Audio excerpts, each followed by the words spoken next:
2026 বঙ্গ জ্যোতিষ সম্মান অনুষ্ঠিত হল আইসিসি আর সত্যজিৎ রায় অডিটোরিয়াম হলে। এই অনুষ্ঠান পরিচালনায় রেড ওয়াইন এন্টারটেইনমেন্ট, উদ্যোক্তা অভিজিৎ গুপ্তা। 2026 এই বঙ্গজ্যোতিষ সম্মানে সম্মানিত হলেন তাই 20 জনের বেশি জ্যোতিষবিদরা। এই জ্যোতি যারা বুঝতে পারলেন তাদের মধ্যে অন্যতম তন্ত্র আচার্য মদন মুখার্জি, বুড়িমা রবীন্দ্র কুমার মল্লিক, শ্রীময়ী মা অচিন্ত ভট্টাচার্য, বিনয় মহারাজ, বিশ্বনাথ শাস্ত্রী সহ আরও অন্যান্য জ্যোতিষবিদরা। মঞ্চের উপস্থিত ছিলেন অভিনেত্রী তরুকা চ্যাটার্জি, চিত্র পরিচালক অনিন্দ সরকার, জয়েন্ট কমিশনার অনুপম হালদার সহ আরও বিশিষ্ট ব্যক্তিরা। এই অনুষ্ঠানের উদ্যোক্তা অভিজিৎ গুপ্তা জানালেন, বছরে বিভিন্ন সময় বিভিন্ন অনুষ্ঠান করে এই সংস্থা বাংলা নববর্ষের শুরুতেই বঙ্গ জ্যোতিষ সম্মান অনুষ্ঠিত করতে পেরে তিনি খুব আনন্দিত। তিনি আর কি জানালেন দেখে নিন। জানাবো না কিভাবে করলে? প্রথমটা থ্যাংক ইউ, মানে থেকে 10 নম্বর পর্যন্ত পুরো থ্যাংক ইউ, যে তোমরা না থাকলে আমি তো এই জায়গায় আসতে পারতাম না। এবছর কজনকে তোমরা পুরস্কৃত করলে? তো আমরা 21 জন। আর কজন রিভিউ হলো?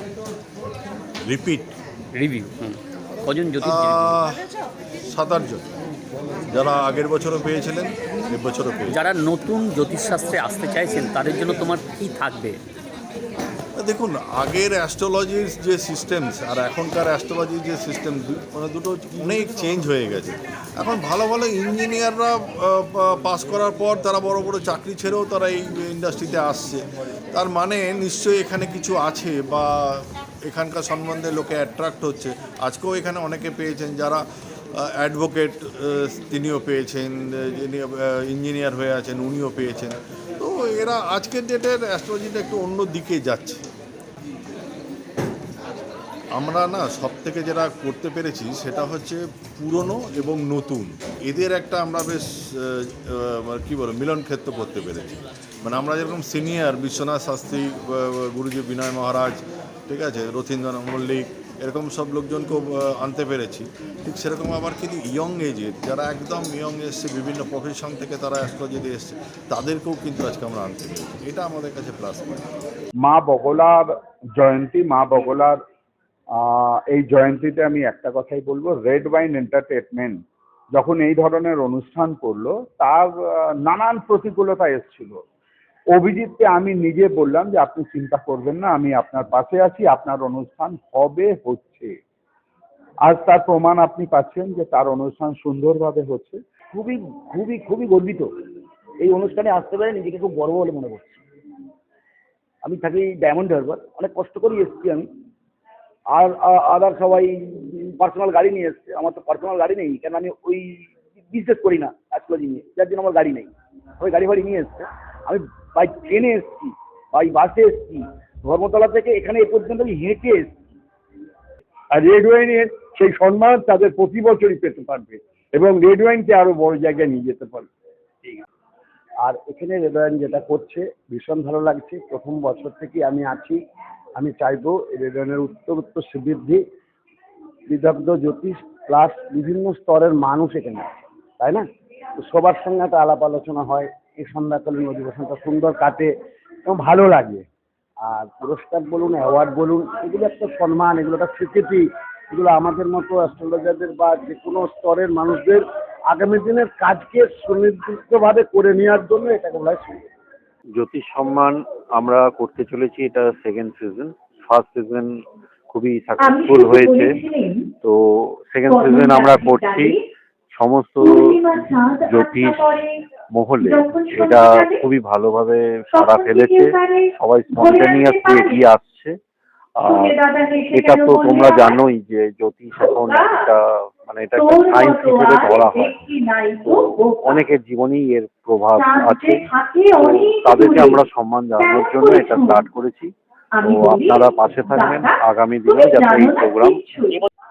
এটাই বলবো যে বঙ্গজ্যোতি সম্মান সিজন 1 এত সাকসেসফুল হয়েছে বলেই বঙ্গজ্যোতি সম্মান সিজন 2 হচ্ছে, এবং রেড ওয়াইনের প্রত্যেকটা ভেঞ্চারই খুব ইউনিক, প্রত্যেকটা অনুষ্ঠান খুব অন্য রকম, এবং সেই কারণেই এই অনুষ্ঠানে আজকে আসতে পেরে আমার ভীষণ ভালো লাগছে। এবং এরকম একটা successful evening we are hoping যে হয়তো খুব শিগগিরই আমরা বঙ্গজ্যোতি সম্মান সিজন 3ও দেখতে পাবো।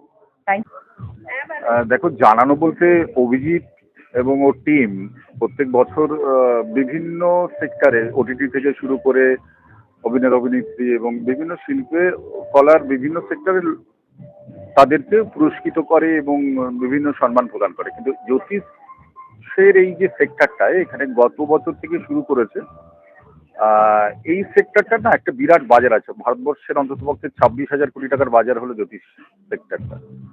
এটাকে অন্য নেগেটিভলি অনেকভাবে আগে দেখা হতো, কিন্তু বর্তমানে এটা অনেক সায়েন্টিফিক্যালি এটার উপর রিসার্চ করা হয় এবং এই কর্মসংস্থানটাও যথেষ্ট পরিমাণে বাংলা এবং বাংলার বাইরে সারা ভারতবর্ষ জুড়েই রয়েছে। তো সেখানে এদের মধ্যে যারা ভালো কাজ করছে তাদেরকে সামনে এগিয়ে এনে সমাজের কাছে চেনানো বা যারা ভালো কাজ করছে তাদেরকে স্বীকৃতি দেওয়ার জন্য যে কাজটা অভিজিৎ করছে এটা অত্যন্ত ভালো এবং এদের মাধ্যমে ইয়াং জেনারেশন হোক বা যে কোনো যে বয়সের লোকেরাই এই সেক্টরের কাজগুলো নিয়ে তারা চর্চা করতে পারে এবং এই সেক্টরকে আরো সায়েন্টিফিক্যালি রিসার্চ করে আরো এগিয়ে নিয়ে যেতে পারে। এটা একটা প্ল্যাটফর্ম। অভিজিৎ এই দায়িত্বটা অত্যন্ত সুন্দরভাবে পালন করছে। আমি 3-4 বছর ধরে ওর সঙ্গে আছি। এই সেক্টরটায় গতবারে আমি আসতে পারিনি, এবার আমার মানে কাজের পরেই আমি টাইম বের করে চলে এলাম।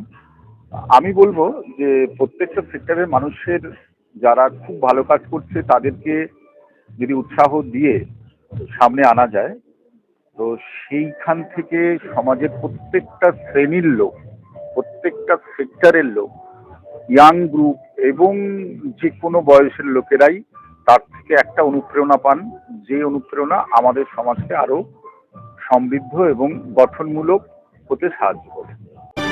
This is me, Gayatri, your host for today's season. I welcome you all to the most prestigious Bongo Jyotish Samman 2026 Season 2, a red wine initiative. চক্র এখন বিশ্ব বার্তা টিভিতে, যার সততার শেষ কথা। জোরে হাততালি চেয়ে নেব সকলের কাছে। শুনতে পেলাম। Audio Jungle।